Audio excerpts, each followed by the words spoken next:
የምትባል ሴት አላቅም። ከዚህ በኋላ ስላብሳላት የኔ ሁኚ እንደዚህ ሁኚ ምናምን ልልሽ አልችልም። በቃ አንደኛ ቤተሰብም ይዤ የመጣሁት በቃ እኔም የመጨረሻ የራሴን ውሳኔ ለወሰን ስለፈለኩ ነው። ዛሬ አንቺም ውሳኔሽን ተናግረሽ እኔም ውሳኔን ተናግረን በቃ እስካሁን ስለፋበት የነበረው ነገር በቃ ከንቱ ነው። ምንም ለሚሆን ነገር አልነበረም ስለፋ የነበረው ማለት ነው። እስከዛሬው ካጠፋውብሽ እስከዛሬ የሆነ የማይሆን ነገር ውስጥ ከከተትኩሽ በጣም ይቅርታ፣ በጣም ከልቤ በጣም ይቅርታ። ጊዜሽን መስዋዕት አድርገሻል ለኔ የሆነ አክል ጊዜ ከሰው አርቄ ምናምን በጉልበት ራሴ ጋር አድርጌሽ ነበር። ለዛ ሁሉ ነገር በጣም ይቅርታ።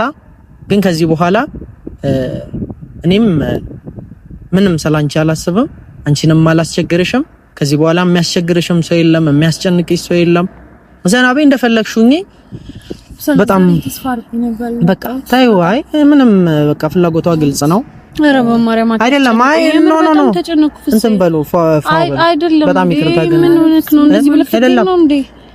አብሳላት ምንድነው? እኔ አታስቢልኝ እሺ። ማሰብ እንደዚህ ከሆነ እንዳታስቢልኝ የእውነት። አይ ማሰብ እንዲህ ከሆነ በኔ ጉዳት እየተጎዳው ያየሽኝ አስብልሃለሁ። ይሄ ቀልድ ነው፣ እያፌዝሽብኝ ነው ወይስ መጠየቄ ነው? ዝቅ ብዬ ስለጫ አይደለም እንዴ? እንዴት ነው ማለበሳቸው? እሺ መጠየቄ ነው እንደዚህ ያደረገሽ አይደለም። ለምን እንደዚህ ሆነክ? ብቻ አመሰግናለሁ ለሁሉም ነገር። መጠየቅህ እዚህ ጋር ጥፋት አይደለም። ጥፋትም ሆኖ አይታየኝም። በራሴ አንተ እንዴት አድርገህ እንደምታስበው አላውቅም። ብቻ ለማንኛውም በጣም አመሰግናለሁ። አትናደድ በእናትህ። ጨርሰናል ማለት ነው። አይ ተያት በቃ አታስገድጃት። ለምን ታስገድጃታለሽ? እኔ በቃ ዛሬ መናገር ያለብኝ ነገር እንድታቅ። ዛሬ ደግሞ እኔ ተስፋ ሳጣች ነው ይሆናል ብዬ ምን አለበት አንቺ አንዳንዴ አይሆንም። ምንም ይሆን ነገር አይደለም። አንቺ የኔ ጉዳት ነው መሰለኝ የሚያስደስትሽ ነው። አይ አሁንም እንደዚህ እኔን ለማስተባበል የምትሞክሪው እንዴ? ካልሆንሽ ታዲያ በቃ ውሳኔሽን ተናገርሽ አይደል? ውሳኔሽ ደግሞ ከኔ ጋር መሆን አትፈልጊም።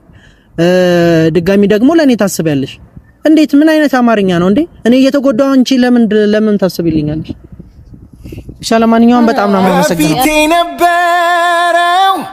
መልኬ ሙዚም ጠፍቷል፣ ናፍቆት አሰቃይቶኝ ህመሜን በርትቷል። እንዲያው ምን ይሻላል ብቻ ይሰማኛል ከንቱነት በዚህ ዓለም አንቺን እንደማጣት የከበደኝ የለም።